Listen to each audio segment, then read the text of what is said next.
Hi, my name is Ruby. I received a double lung transplant July 12th, 2016, about 7 years and a month ago. It's been a journey. It has been a journey. My lung problems began when I was 56 years old. Excuse me, not 56, I was 46. And at that time, I was doing working for the bank, working for Citigroup, and I was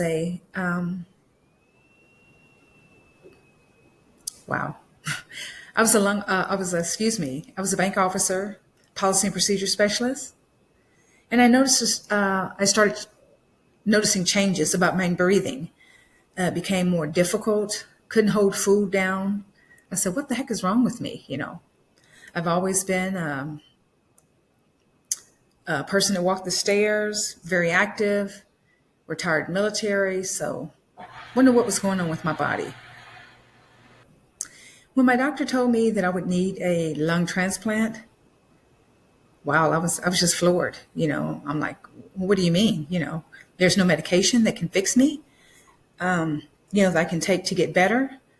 He said, no, the scarring is, in both lungs, and it's not going to get better. It's going to get worse. The only thing he can do is give me medicine for maintenance. This was a pulmonologist. I'm like, oh, great. Before getting my transplant, I thought, wow, this is serious business. I don't know of anyone having a single lung transplant, let alone a double lung. It was something that I didn't expect. I was in shock, denial, and really, really scared and nervous. I did expect it to be difficult, but wow. Yeah, to say the least. I don't want to scare anyone, but yeah, it was the most, other than having my baby, and I think I'd rather have two more babies than to go through the transplant again, because it was serious business. My recovery was, let's say maybe a few months totally. I stayed in the hospital a month, 29 days, that's a month, and had to learn how to walk. Even my speech wasn't the best at the time. Had to learn how to climb stairs, open up a bottle of water. Everything was difficult. I was quite weak, to say the least. The most challenging part of my transplant journey probably was the tube feeding. I'm a foodie. So you tell me I can't eat for maybe 8 months. I'm like, so they're trying to kill me anyway. Don't worry about the transplant because I'm not going to make it anyway if I can't eat, right? That's what foodies say. But yes, you can. The nourishment that they give you in the little tube feeding, which I have an extra belly button from that, where the tube feeds you, it's like a little formula that you would give a baby, goes through the little tube. Yeah, you'll be fine. It's enough nourishments for you. You're not hungry. You're just greedy, smelling food from other people. So it's best to have family eat before you come see me or eat before you come in this room because I don't want to smell your fries, your pizza, your spaghetti. Yeah. Uh, Financial aspects, very expensive. You definitely need insurance if you don't have it, and save your money. Getting ready for transplant, try to pay off as many bills as you can and save your money. Um, Taking medications, oh wow. I'm the type of person who don't even like to take an aspirin. But all these, when you give me 30, 40 different pills that I have to take every day, oh wow. And don't get used to taking those pills. You want to write things down with pencil so you can erase with a little tablet because this week you're on these medications, the next week you're not, or they've decreased or increased the medication. So you've got this number this time, many times a day. No, that's more than likely going to change. It's going to change. And this is a process, maybe a year or two. Year two in, I was still flopping back. And the thing is, as soon as you can take control of your medication yourself, the better. You don't have to say, oh, my mom or my husband or my wife didn't give me. No, no, no. You get down, you're feeling good, you're smart, cookie, you take that yourself. You write those down each day, what you're supposed to take, get your little morning, noon, evening, night. You need the four slot, medication thing. Hey, you'll be fine. You'll be fine. Take your time. there is a possibility of rejection. So that's why it's really, really serious business getting a lung transplant. God forbid, hopefully you won't reject. And so they've got medications to help get you back on track.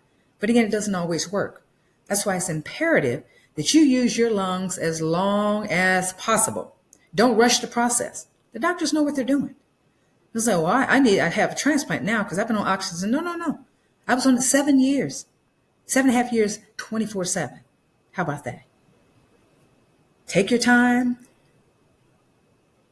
go the process, and you'll be fine.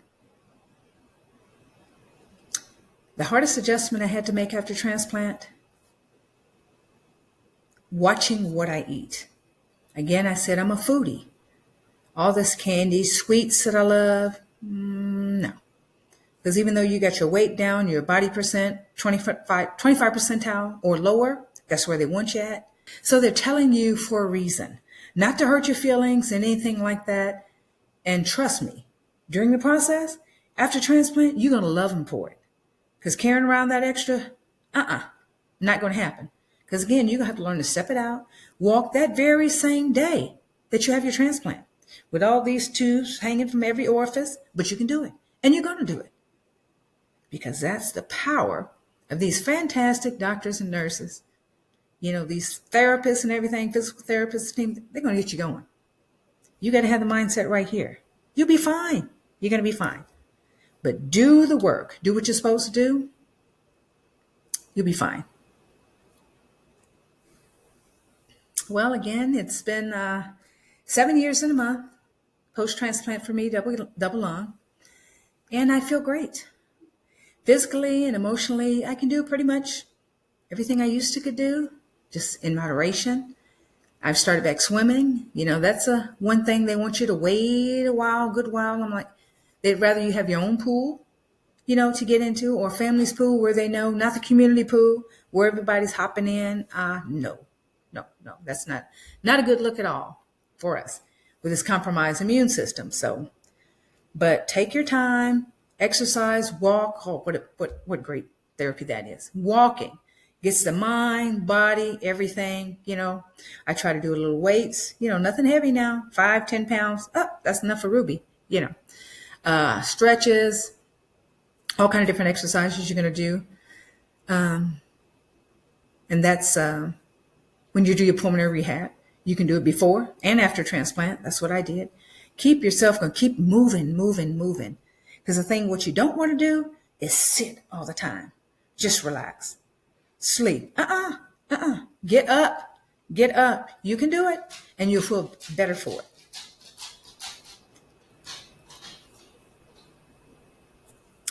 Since my surgery, the most noticeable difference in me, I guess, is my zest for life, for living. You know, took it for granted before. Why God spared little old me, I don't know, but thank you. Praise God for saving me. Praise his name. Nature, the birds, the trees, the squirrels, possums, anything. I just love it. Love the nature, sitting outside. I don't have to have any music on. I don't have to have anybody out there with me. I love it. Sitting in my yard early morning, watching the sunrise, the sunset. What an awesome day. Just beautiful. Each day is amazing. I'm excited to be, once again, able to move about freely, not with an oxygen cord. I need the 100-foot. I need the 50-foot cord because I'm going all around. I got a 2-story house. I'm up, down. Well, stay downstairs, you know. No. I know I need the exercise. I got rails. I can hold on. Get up and down those steps. Do it. Just be careful. You know, do what you're supposed to do, but be careful. But you can move. You can walk up steps. This is before transplant, and you'll be able to do it afterwards. Take care of yourself and enjoy life. That's what I'm excited most about. The nature outside. Oh my gosh, I was in the hospital 29 days. I said, this is raining outside. Ruby, push me to the window.